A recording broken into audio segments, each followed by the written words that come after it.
Ô, Luísa, segue aqui comigo, porque ainda tratando do inquérito do plano de golpe, o ex-ajudante de ordens de Jair Bolsonaro, Mauro Cid, que é colaborador da Justiça, ele tem até dia 29 próximo para enviar ao STF as alegações finais da sua defesa. O que a gente já pode esperar em relação ao que devem alegar os advogados de Mauro Cid?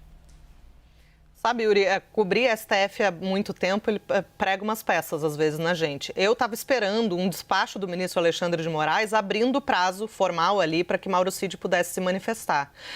E aí, apurando com fontes ali da corte, eu me dei conta que o prazo já começou a contar automaticamente a partir do momento em que a PGR entregou as suas alegações finais.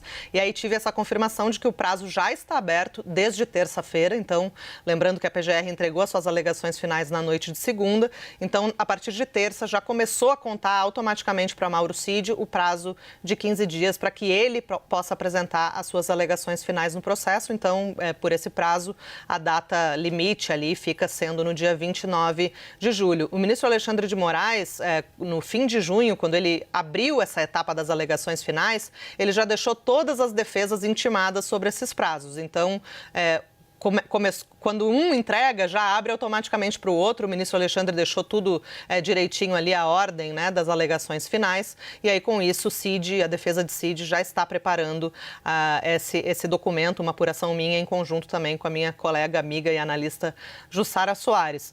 Então, a gente lembra que a PGR pediu a condenação de Bolsonaro, de Cid, dos outros 6 réus também. E aí agora a defesa de Cid está trabalhando, né, nesse memorial. As alegações finais, elas são uma espécie de dossiê em que as partes fazem um apanhado, né, de tudo que foi discutido ao longo dessa investigação, na tentativa de convencer os ministros do Supremo do seu ponto de vista. Então, são cruzados dados das provas que foram colhidas, o que o próprio Mauro Cid narrou na sua delação, o que as testemunhas disseram ao serem ouvidas, o que os próprios réus disseram na ocasião dos seus interrogatórios. Então, tudo isso é colocado ali para que, como uma última defesa antes do momento do julgamento em si, que deve acontecer em meados de setembro. Cid deve, então, apresentar essa defesa nessa alegação final, né, Yuri? E em outro ponto que ele deve focar é na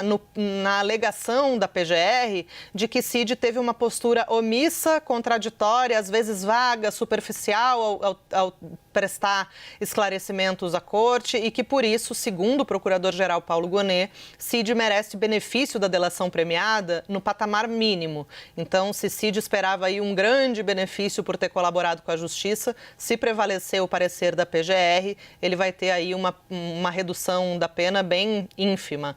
E aí, isso também deve constar nas alegações finais que a defesa de Cid prepara. Depois do dia 29 de julho, quando o Cid entregar as suas alegações finais, se ele cumprir todo o prazo, né? Obviamente ele pode entregar antes, mas provavelmente nesse ponto, normalmente as defesas usam todo o prazo que tem disponível, até para tentar adiar o quanto mais esse julgamento.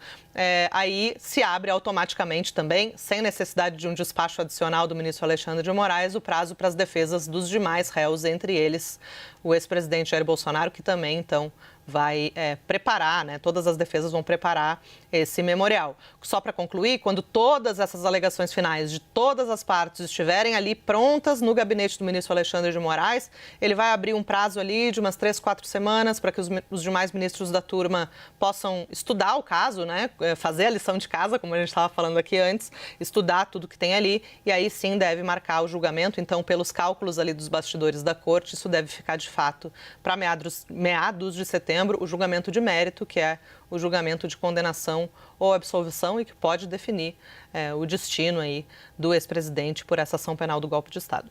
Então, estamos falando aí de mais ou menos daqui a 2 meses termos o mérito propriamente dito desta ação penal sendo julgada na primeira turma do STF. Obrigado mais uma vez, Luísa Martins.